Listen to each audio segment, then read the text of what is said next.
Ladies and gentlemen, you're listening to the Mackay T Podcast. Here are your hosts, Ryan Mackay and T Davis.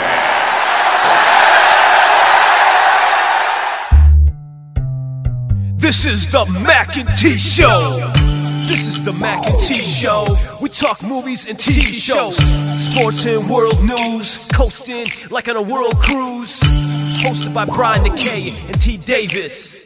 Yeah, you can't tame us. We're going to the top, we're becoming famous. What time is it? It's time for the Mackay T Show. What time is it? I said it's time for the Mackay T Show.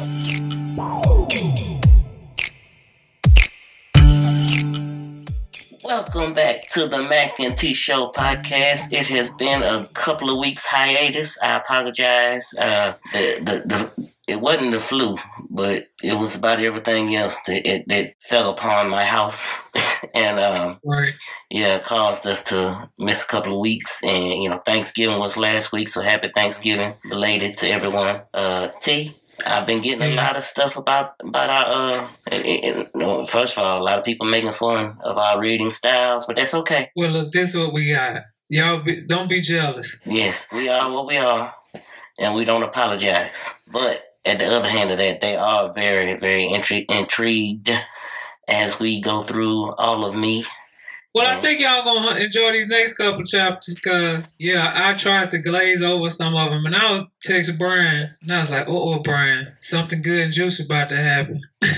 So just a quick recap. We got Christian, who has fallen for Rowan, who he was set up with on a date for his friend Sean's wedding. And Rowan was a friend of the bride, and there's that. Christian is you heard the term lady of the night. He is a man of the night. He's the man of the day, night, anytime, the weekend. He's a gigolo. Okay. So he's that. And, he calls himself an independent contractor, which is technically correct. But because you can't be telling people that he is an escort, a male escort. Yes, but he's at the same time, he's falling for Rowan. And you see that happening. It kind of happened real quick, like. And his dad is a pastor. And his dad is a pastor who seemingly, as we're led to believe so far, it seemed like he may be in on some foulness.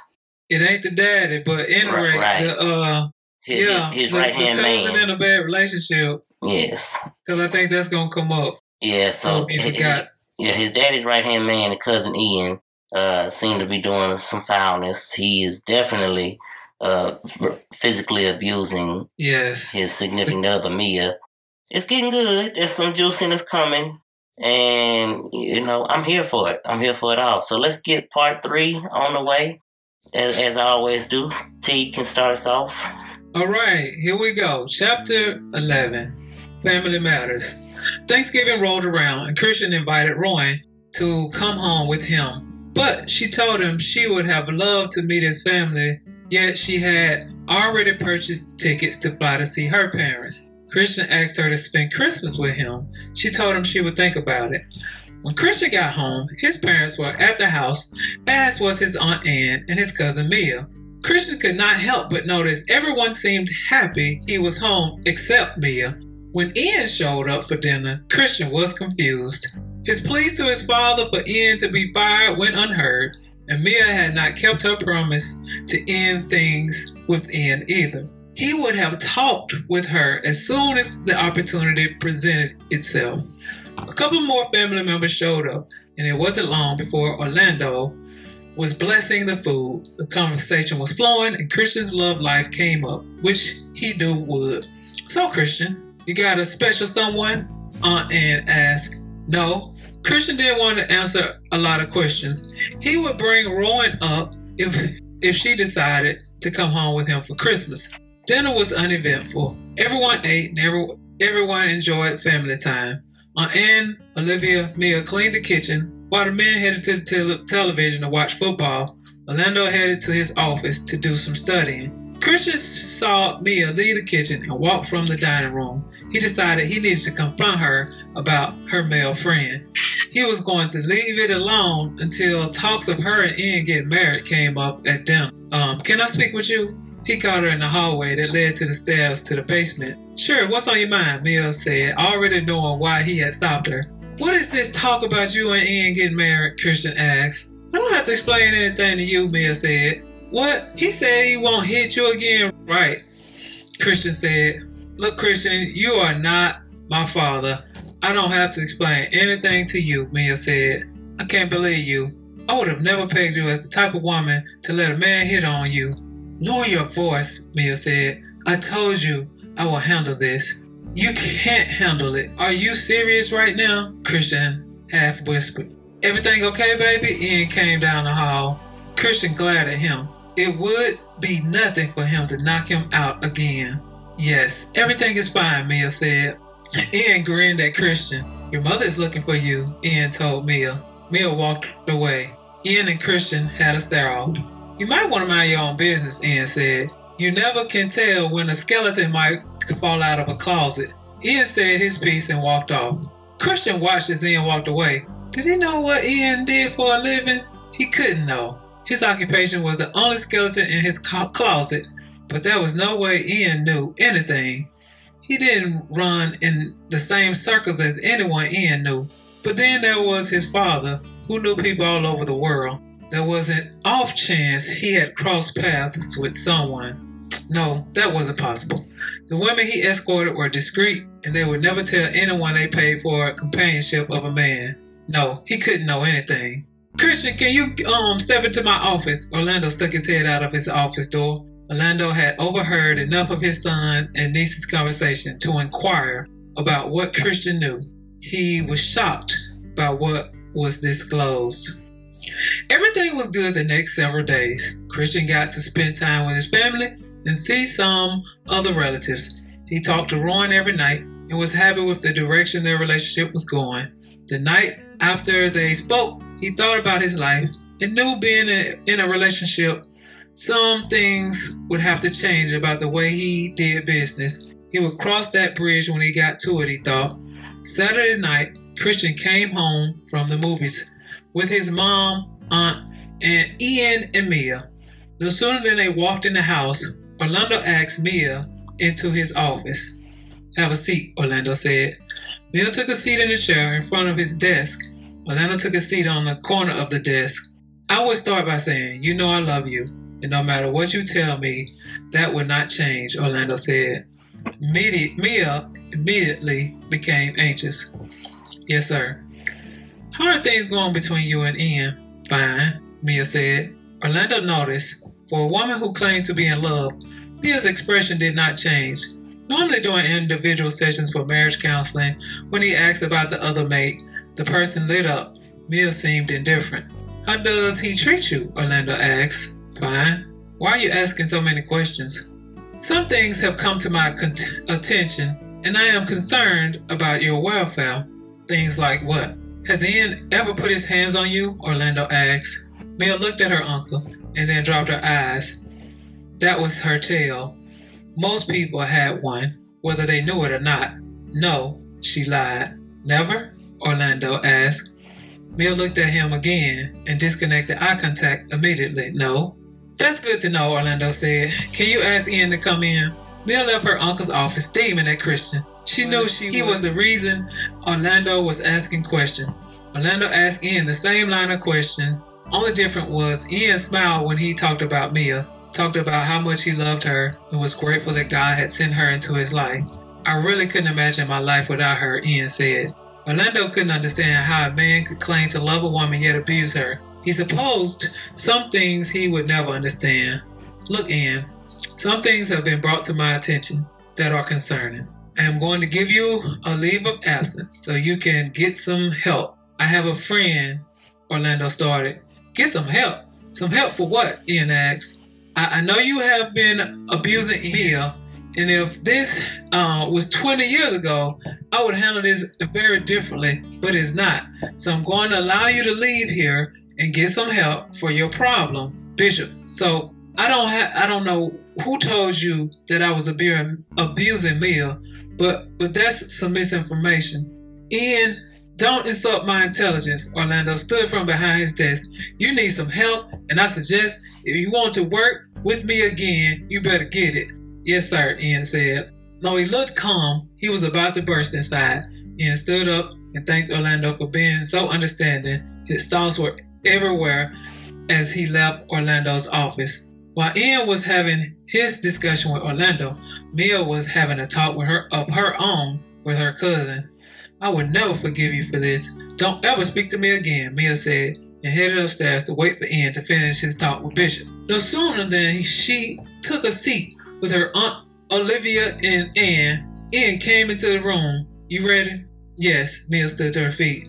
First Lady, Miss Anne, Ian said, nodded. Bye, Aunt Olivia. I'll talk to you later, Mom, Mia said.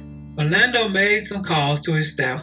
He needed to inform one of his staff members of the turn of events. Questions would be asked, and he needed to make sure everyone was on the same accord when it arose. He asked Anthony to call a members meeting for Monday, and to say Ian was taking a personal leave until everyone could be informed on what was really going on. After talking to Anthony, he went in the living room to talk to his wife and Anne. He would not tell them why Ian was being suspended, but that he was. He did not want to worry either of them needlessly.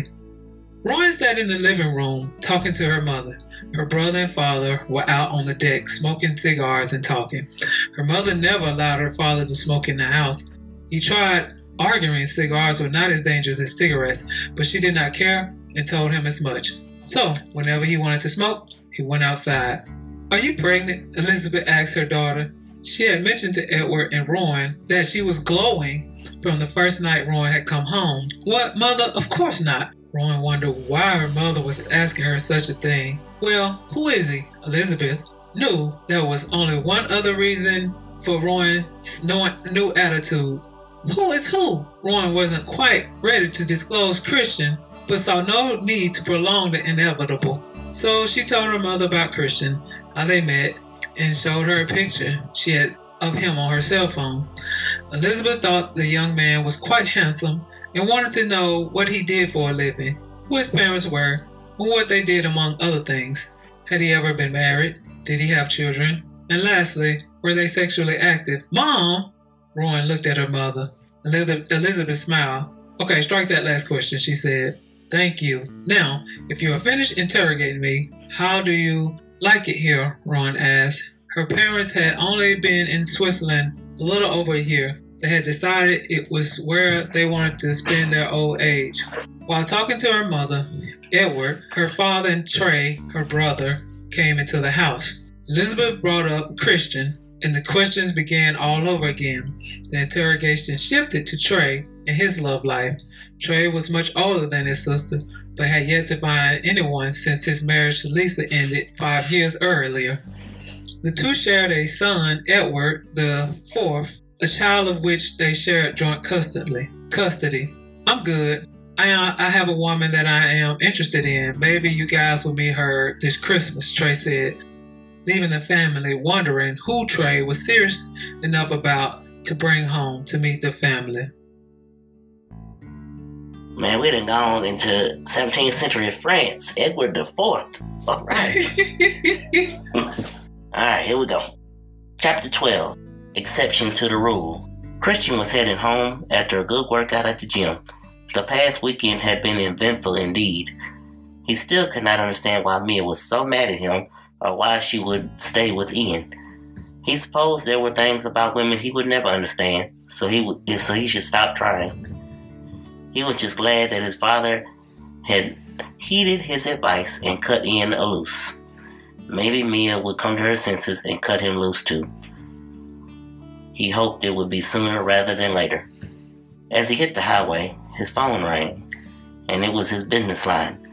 Hello, he answered. Mr. Love, a familiar voice said that Christian had not heard in over a year. Zoey? He smiled. Yes. Has it been that long? She said. It has been some time, Christian said. How are you doing? I'm doing okay, Zoey said. Just okay? Christian asked. How are you doing? Zoey didn't answer his reply. All is well. So what do I owe this honor? Christian said. During their last encounter, Zoey had implied she would not use his services anymore, so he was not surprised when she stopped calling. "Well, I'd like to see you again," Zoey said. "Really?" Christian said. "Yes, really. I missed you," Zoey said. Her words made Christian feel wanted, which he liked. "Are you available this week?" "I believe so." "What did you have in mind?" Christian asked. "I was thinking we could go to our secret place for a couple of days," Zoey said. Christian thought about what he had on his list of things to do. As far as he knew, he didn't have anything but a date with Cynthia on Tuesday, and he would be free the rest of the week. He told Zoey he would give her a call and let her know what his schedule looked like when he was home. She ended the call telling him she looked forward to seeing him. Christian changed lanes and went around a car that didn't seem to be in a rush to go anywhere. He thought about Zoey, and he thought about the fact that she was the only woman that made him consider giving up his lifestyle. He recalled when he first met her, his breath was taken away. She could have been a model, should have been, he thought. She looked better than many of the women that he had seen while with Lynn at different shows. Besides, her good looks, she was so sweet as they came. He had not met a nicer woman, besides maybe his mother. Though she had enough money to last 2 lifetimes or more, you would never know it. Yes, she dressed well, but she never flashed her wealth and never looked down on others. She was a good woman, Christian surmised after several encounters. What he couldn't understand was why her husband apparently didn't see what he saw. The day that Zoey disclosed she was married, Christian was taken aback, but it did explain a lot. It explained why they always went to some remote cabin in the middle of nowhere, and it explained why they never did anything but talk and cuddle on occasions. They never slept in the same room. She told him she didn't want to break her marriage vows, but she needed the comfort of a man. Her husband made her feel like less of a woman, she disclosed to Christian. She went on to explain a friend had given her his information, and she had gone back and forth a million times about calling and requesting his service. Eventually, her husband's words pushed her to the point she made the call with every intentions of breaking her marriage vows, but she came to her sense while she waited for Christian to arrive. Christian's and Zoey's first encounter had been awkward. She was nervous. He wasn't sure what she wanted from him. But as day turned to night, Christian got her to talk, and things had turned out well. Of all Christian's clients, she was the only one he was so strongly attracted to. She was the one he would spend time with for free. With that being said, Christian wasn't sure it was such a good idea seeing her. Zoey was his weakness, and that could be a problem. But then again, Zoey was married and never wanted anything other than company. With that being the case, he decided it would be good seeing her again. He always enjoyed the time they spent together, and it would be nice to see her again after such a long time. Here go the pot calling the kettle. Here we go. Chapter 13. Pot and the Kettle. Christian went to Rowan's as soon as he got to Antioch. He got out of the Corvette, grabbed the 2 dozen roses and the stuffed animal he had brought, and went to the door. He knocked and waited. Rowan had come home earlier than planned. After her brother came in her room to talk to her about Christian, she was officially embarrassed and hurt. All day Friday, she tried to keep her pain to herself, but was struggling to keep up the act. It didn't help that everyone kept asking her, was she okay? She decided to make up an excuse to come home and left bright and early on Saturday. Rowan opened the door when Christian came by. "If you don't leave, I am calling the police," she said. "What?" "I know about you, Christian. I know you have been seeing another woman, and I would really appreciate it if you would just spare me the excuses and just leave." "What is your problem?" Christian was confused. "What other woman are you talking about?" "Does the name Victoria Heights ring a bell?" Rowan asked. Christian was shocked by the name, but didn't let on. Christian barged in anyway. "We don't have anything to talk about," Rowan said, holding the door. "You need to leave." "What are you talking about, Victoria Heights?" Christian said. "Imagine my surprise when my brother came in my room saying he knew where he had seen you before. He saw you at some fundraiser with Victoria Heights." Rowan glared at him. "Will you calm down and let me explain?" "I don't know who your brother saw me with, but it had to be a client," Christian explained. I work with a lot of women, so it's possible that your brother saw me with her. What do you do, Christian? What business could you possibly have with the Height family? Rowan asked. Christian thought for a moment. How did Rowan's brother know about Victoria Height? Like I said, what I do with my clients is confidential, Christian said. Look, baby, I am not seeing anyone but you. Christian took a step closer towards her. Rowan looked at Christian and was sick to her stomach. He was lying and she knew it. She knew she could have listened to her gut. She should have listened to her gut. But his brilliant smile and good looks overrode her instinct. What exactly do you do? It's confidential, Christian said. I am not just some stranger on the street, Rowan said. She had been curious about how Christian knew Victoria. She didn't just associate with anyone. He had to be important to be in her presence. Do you trust me? Christian said. Right now, no. There was a space of silence. Are you going to tell me or not? Rowan opened the door. She fought back the tears that threatened. Christian looked at Rowan. He was not at liberty to disclose what he was doing with Victoria or any of his clients, not even for Rowan, especially not for Rowan, since she knew the woman. Whatever he felt for her could not make him chance being sued, or worse, ruin his name in the industry. If you don't trust me, then I'm wasting my time here, Christian. Get out of my house, and I don't ever want to see you again, Rowan was crying. Baby, look, he changed his tone. He steps towards her. Don't touch me. Just go, Christian, Rowan said. Christian looked at Rowan, turned, and walked out the door. Of all that he had dealt with Rowan, he couldn't imagine how she would trip because he had been seen with another woman. It was not like they had been intimate. It wasn't like she knew he was an escort for that matter. He might see her having a problem with his occupation if she knew. As Christian drove home, he could not fathom how Rowan's brother was at any event that he and Victoria were attending. As soon as he hit the door, he went to his office and opened his laptop and put Rowan's name in the search engine. It was something he did for all of his new clients, but had not thought of when he met Rowan. What in sand blazes, he thought. Christian did a lot of searching and finally searched Edward's, her brother's name. It took him a minute to remember her brother's name. He could not believe his eyes when he saw who she was, and she had the nerve to be mad at him about nothing. Faith R. Edwards was the daughter of Edward Edison II, who owned a very lucrative construction company.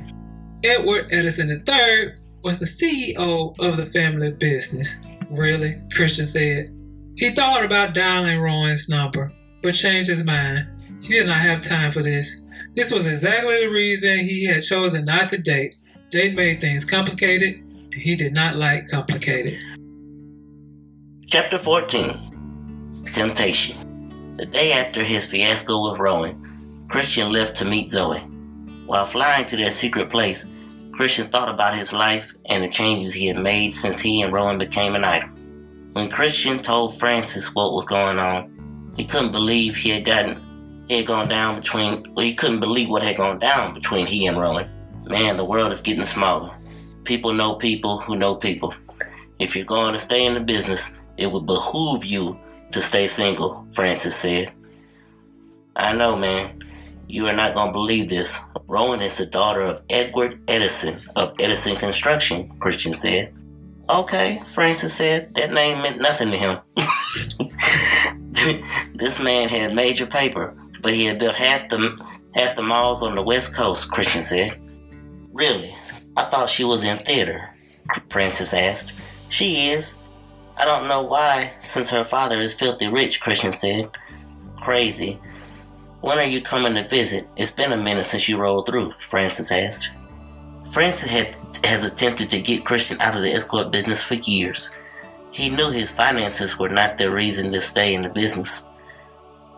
During Christian's time in the escort business, he had made millions and had taken all the stock information he'd heard during conversations at different events he frequented with his wealthy clients and used it for his gain. I will, man, Christian said. Hit me up. Look, I have a client about to come. I will talk to you. I'll talk to you later, Francis said, and was gone. The plane started its descent and Christian put on his seatbelt. The stewardess took Christian's glasses and prepared for landing. Within minutes, Christian felt the wheels of the jets touch the ground. A limo awaited him on the tarp when he stepped off the plane. He smiled. Zoey was always top of the line. The driver held the door as Christian slid into the limo. "Mr. Love," Zoey said in her special way. Christian smiled. It was good to see her. She was even more beautiful than he remembered. "Hello, beautiful," he called her by his pet name for her. "How was your flight?" Zoey asked. "Nice. Your people always treat me well," Christian said. The limo began to move. "Are you hungry?" Zoey asked. She had the chef preparing lunch as they spoke. "I could eat," Christian said. He looked at her intently. Something was different about her, but he couldn't put his finger on it. "Good. So how have you been? How has life been treating you?" Zoey asked. "God is good, as you well know. I cannot complain," Christian said. "What's been going on with you?" "A lot," Zoey said. "As you know, I was teaching theater at the local school. I wound up loving it so much that I decided to make it my next career move. And I actually have a new play that I've been working on." "What's it about?" Christian asked. "It's called Mr. Perfect, and it is about a woman searching for the perfect man," Zoey said, and she finally realized that the perfect man does not exist. "Please tell me it is not one of the male condemning type of deals," Christian said. "No, it's about the woman realizing who she is, what she wants, and coming to understand that she does not need a man to define her." Christian nodded. "Cool. What else is going on?" Christian asked. This was one of the things Zoey liked about her relationship, if you could call it that, with Christian. He seemed interested in what she was doing. It wasn't all about what he was doing. Of course, she always had to remind herself that she was paying for his time, so that did not mean that he was that way as a man. "That has been my main focus over the past several months. The first of the year we opened at Tivoli," Zoey beamed. "Cool. I'll have to come by and check it out." "That would be nice. So I see you have the beard thing going. I like it," Zoey said. He looked sexier it looked sexier with the beard, not that he needed any more sex appeal. Christian ran his hand across his chin. "Thanks," he said. They made small talk as they drove deep into the woods. "How'd you find this place?" Christian was always curious. Zoey chuckled. "My mother, God rest her soul, brought me here years ago. She told me this was the place that my grandfather used to bring her and my aunt in the summer," Zoey said. Cool, Christian said as the tree line finally revealed the cabin. This place was nice and secluded. Once inside, Christian and Zoey freshened up for lunch. After sharing a nice meal, they sat on the couch. She leaned into him with the arms rested around her and on the back of the couch, reminiscing in front of the fireplace. "I remember when I first met you. I was so scared," Zoey said. "Why?" Christian asked. "Here I was, a married woman, going to meet a strange man. I felt like I was cheating, and I wanted to go back out as soon as my driver called and said you were on the way." "So what made you go through with it?" Christian asked. "I don't know," Zoey said. "What were your first thoughts when you met me?" "Well, I couldn't believe how beautiful you were. I was thinking, what is she doing calling me? But I learned my clients don't call me because they can't get a man," Christian said. He was more open with Zoey than any of his other clients besides possibly Lynn. "Why do they call?" "Several reasons. Some call because they are lonely. Some call because they like the arm candy when they attend certain events. Some call because they don't want to deal with the relationship drama. They want a man when they want him and can do without when they don't." Zoey took everything in Christian was saying. "I know you don't like to talk about personal life, and I will understand if you don't want to answer this, but I'm curious about what your woman thinks about your occupation, or does she even know?" Zoey asked. "What made you think I have a woman?" Christian thought of Rowan. "Come on, who are you fooling?" Zoey said. Christian looked at her. "What do you mean by that?" "I said you didn't have to answer if you didn't want to," Zoey said. "So you assume because I am a decent looking guy, I have to have a woman," Christian said. "Yes, I can't imagine you having any problems getting women," Zoey said. "Doing what I do I don't have a lot of time for relationships, Kristen said. He had learned since he had been courting Rowan that balancing the two was difficult, to say the least. Are you going to do this forever? Zoey asked. Forever is a long time, Christian said. Joey nudged him in the side. Funny. No, at some point, I will settle down, have a wife and children. He thought of his parents and the love they share. He wanted that one day. It just didn't seem in God's plan for him at the present time. Zoey looked at him and back at the fire. She would have never thought they'd have such aspirations. She could see him playing the field well into his 40s. Enough about me. What have you been doing the last 18 months? I know you have been doing more than just working on one play, he said. Zoey thought about the last 18 months. They had been some of the most difficult times in her life. During that time, not only was she working on her first stage play, but she was going through a divorce. A nasty divorce, to be exact. I know you don't drink. Would you like some water or something? Zoey stood to her feet. Christian's eyes followed her as she stood. He watched her as she walked over the bearskin rug and went into the kitchen. It wasn't lost on him that she didn't seem to want to talk about what she was doing over the past year and a half. Zoey came back with a glass of wine, a bottle of water for him. Zoey took a seat and leaned into him. They sat in silence beside the crackle of the fire in each in their own thoughts. Zoey recalled how much she missed times like this that she spent with him. He seemed to be comfortable with the silence. There had been plenty of times they sat cuddled in silence, and she liked. Christian thought about Rowan. He wondered what she would say if she knew that what he did for a living. He quickly pushed Rowan out of his mind. Let's go for a walk, he said. A walk? It is possibly 30 degrees out there, Zoey said. I'll keep you warm, he smiled. She loved his smile. Okay. They both got up and put on their coats, scarves, and gloves.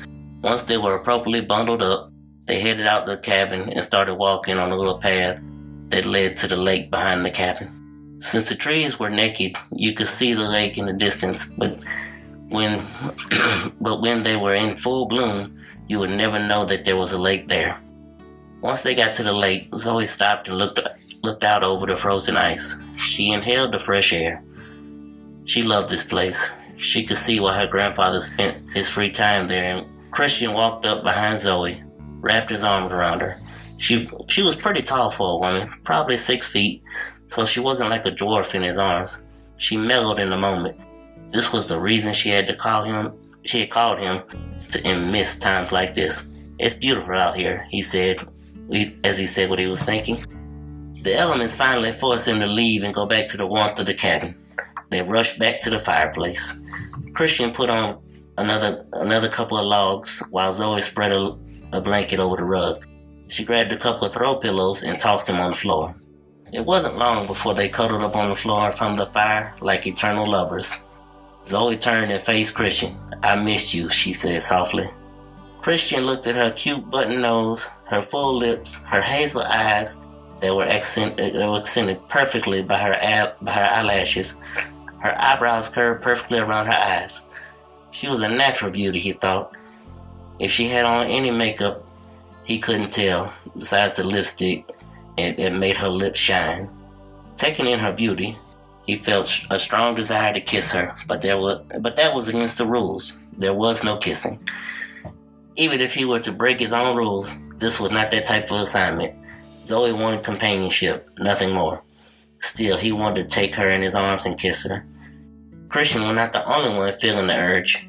Zoey wanted nothing more than to kiss Christian at that moment, but she too knew his rules, and that was not what she contracted him for. But looking at his full eyebrows, his brown eyes, perfect nose, and full lips that were perfectly accented by his full beard, she wanted nothing more than in that moment to feel his lips next to hers. They stared into each other's eyes for several seconds before Zoey gathered herself. What would you like for dinner, she asked.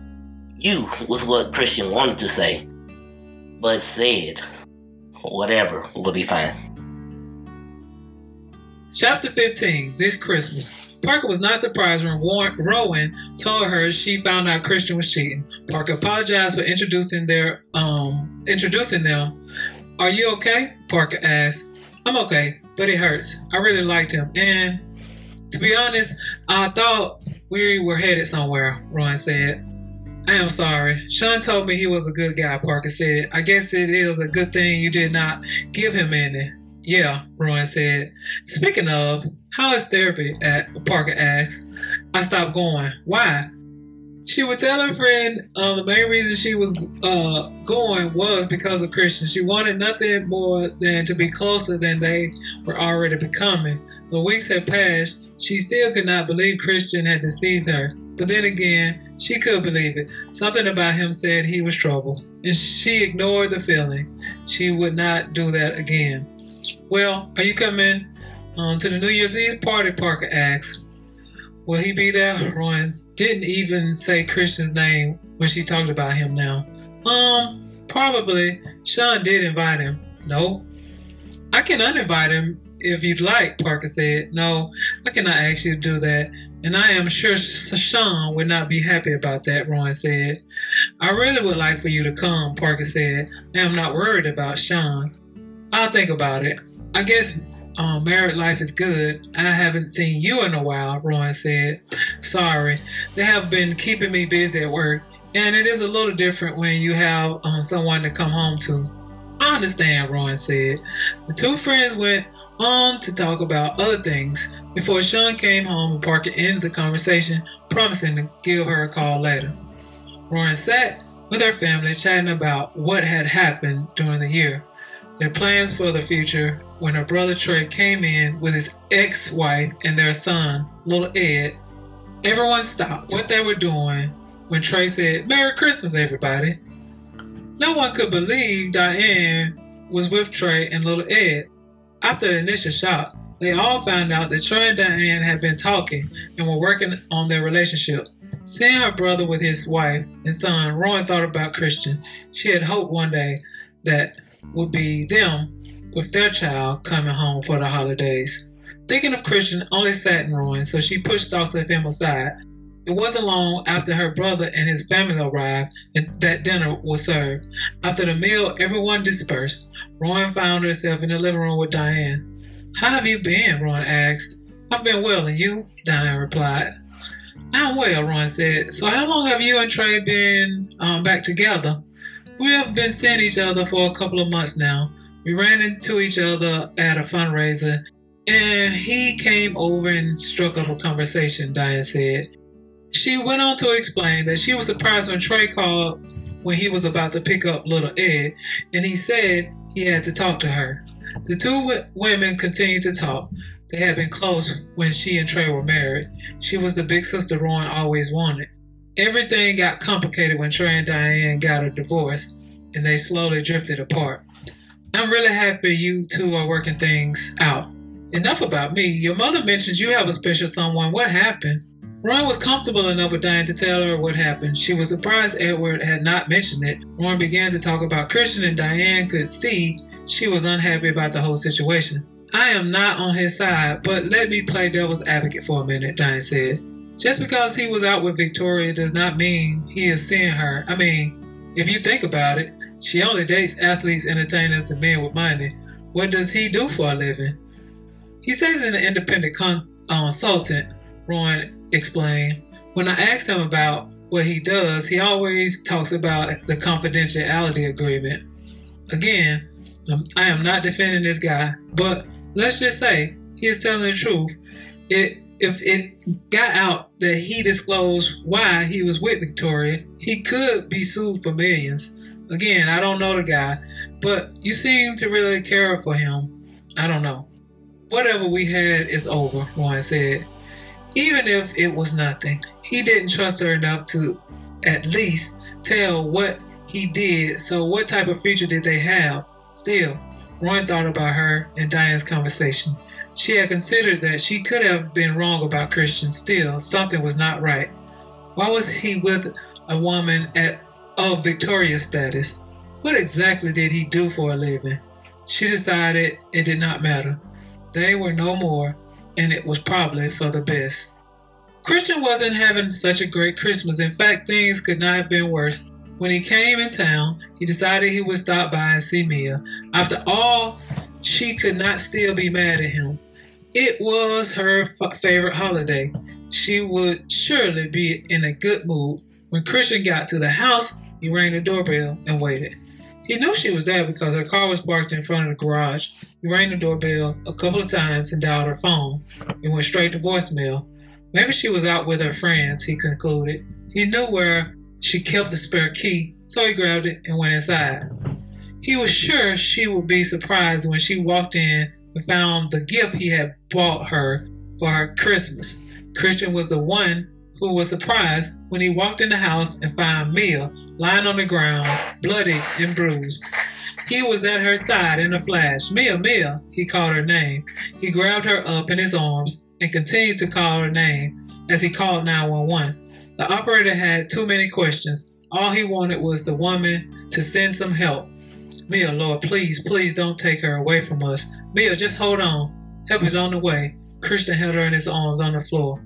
Within 15 minutes of the call, the fire department was at the house. They had to drag Mia from Christian's arm. The ambulance arrived shortly after and began working on her. Christian drove in the back of the bus with Mia, continually praying for his cousin. Once at the hospital, Christian called his father. Orlando could hardly understand the boy. He was crying so. Finally, he got out that he was at the hospital. It wasn't long before Christian, Orlando, Olivia, and Ann were in the waiting room. Aunt Ann paced the floor as they waited. They all knew it would kill her if she lost another child to violence. Mia's twin brother had been killed in a drive-by shooting when in college. That almost broke Ann. Losing Mia would surely bring her demise. Christian had no idea the amount of blood that was on him until he went to the bathroom. He did what he could to clean himself. When he got back out to the waiting area, the police were there asking questions. Christian told him what he knew and did not have a problem telling them the authorities about Ian. When the dust settled, Mia's surgery was successful. Mia had a broken jaw, a broken orbital socket, 2 broken ribs, a broken arm, and several gashes on her face, which required several stitches. The injuries she sustained to the back of her head took 15 stitches to close. The doctor told the family they could see Mia once she was in a room, but she was heavily sedated and would be out for the rest of the night. Mia did not look anything like herself. Her face was swollen, so she looked like a stranger. Anne broke down crying when she saw her daughter, as did Olivia when she saw her niece. Once the women got themselves together, Christian told his father he was going home to clean up. Orlando followed his son out of the room. Christian, do not go looking for Ian, Orlando said. He knew his son unwell. Let the authorities handle it. Christian just looked at his dad. Christian, do you hear me? Orlando said. Yeah, Christian said and walked off. Orlando knew his words fell on deaf ears. He prayed and went to make a call to one of his senior staff members at the church. There was no doubt rumors were swirling all over Corinth by now. He also asked the man to call a meeting so the staff would know what to say if any questions arose. Dun, dun, dun. Yes, indeed. I see you I saw your face. I had to keep see you. I'm looking at the screen, but I'm looking over here, my peripherals. Yes, I try not to be too dramatic, but I'm all in it when you said she was laid up on the floor, bloody. That's all. Brian did not see that coming. It happened, and I should have, because you knew eventually something was gonna happen. Oh well.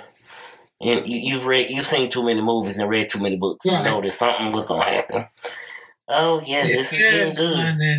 This is getting good. Let's get craziness. It's gonna get even gooder. Even gooder, yes indeed. It's gonna get even gooder. The way I've been writing. That's hilarious. But yes, I say, oh, that's the perfect place to stop. They're gonna be fully mad. Yes, so people, I hope you are enjoying this debacle. Well, it's coming out okay, read it, as you listen to it, but trust me, it's a mess. Interesting. Yes, but looking forward to next week. We'll get into more, and maybe we'll have a few extra topics to talk about next week. Never can say goodbye, girl. Ooh, don't know where I came from. No. Ooh.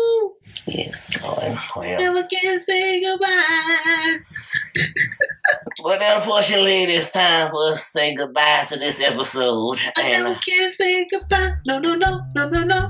Ooh. Never can say goodbye. No, no, no. Okay, I'm sorry. As always, I am one of your co-hosts, Brian Mackay, and I am with T. God is still good, Davis. And this has been Never can say goodbye. Ooh. Okay. And this has been the Mackay T Show podcast. Thank you for listening. This is the Mackay T Show. This is the Mackay T Show. We talk movies and TV shows, sports and world news, coasting like on a world cruise. Hosted by Brian Mackay and T Davis. Yeah. You can't tame us. We're going to the top, we're becoming famous. What time is it? It's time for the Mackay T Show. What time is it? I said it's time for the Mackay T Show.